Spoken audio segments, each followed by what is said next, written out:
was 92 hours. 92 hours. All right. So how did that come about? So when what was the idea? Yeah, exactly. So when I started traveling, one of my first goals was to go to the 7th continent because I had been to 6. Mm-hmm. And for some reason, like it was early 20s, I just had this thing inside of me that I wanted to feel like I had seen every corner of Earth. You know, it didn't mean I had to go to every country. I've never like had that inside of me because there's a lot of areas that look similar and similar regions and stuff. But I wanted to feel like I at least tasted or saw or got to experience the different cultures, different landscapes, different people.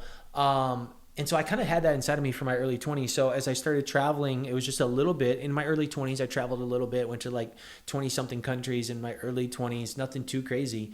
When I started traveling, I started to get this, it was something about touching the land of all 7, masses of land, our continents that we have.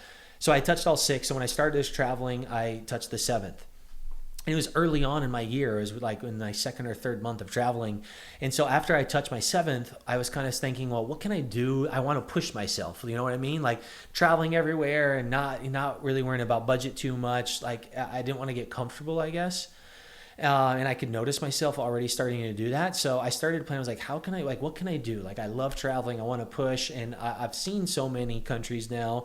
Like, what's something different? So I started to plan and look. And I saw this article of these 2 guys that had touched 5 continents in 24 hours. And if you do that across, I believe it's like Africa, Asia, North America, Europe. I forget what 5 they were.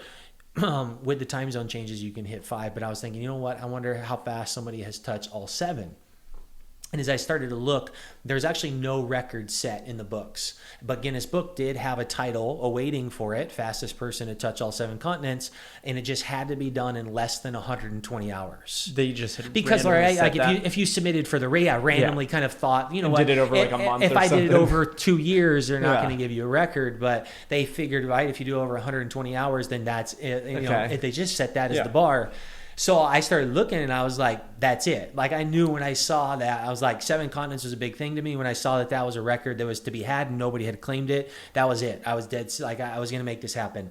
So I spent the next year planning it. And while I was traveling, I literally spent hundreds of hours on Google Flights. And that was by far the hardest part, trying to map out a path. Yeah. And, I worked in reverse, meaning that there's only 3 companies that will fly to Antarctica. You fly into the Chilean Air Force Base. There's all these permits and all this stuff that goes into it. So there's only 3 expedition companies that will fly over there. And so I started looking into the companies. I had already gone to Antarctica with Quirk Expeditions on the boat, and I saw they did flights. So I got in touch with them. I started looking at their trips, and there's only 3 months a year you can go to Antarctica. And so there's like a small window. And so I knew I was going to do it the following year because I had just gone. And so that season had passed. So I started planning, and I would work in reverse of when their flight left, because everything had to hinge on their flight. Yep. There's options for the other flights, but they have like 1 flight a couple times a week. And so I looked at their flight times, got in touch with them just to see flight times. Didn't tell them about anything. And I would work in reverse and literally spent hundreds of hours. So from Punta Arenas, Chile, it was like Santiago, and then back up to North America somewhere. And if you think about the options, it's endless. It's like New York, Miami, Chicago, and then work in reverse all the way back to come back to where we were going to start, and that was in Sydney. So hundreds of hours over the year of trying to figure out this route. Once I saw how fast I could do it, and I finally mapped out a route that I thought that worked, I saw that I could do it around 72 hours. And that was based on how much time per continent?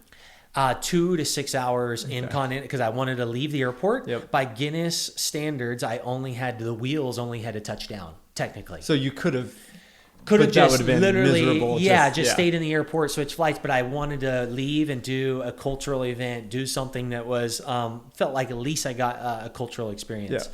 And so I left between 2 to 6 hours on each continent.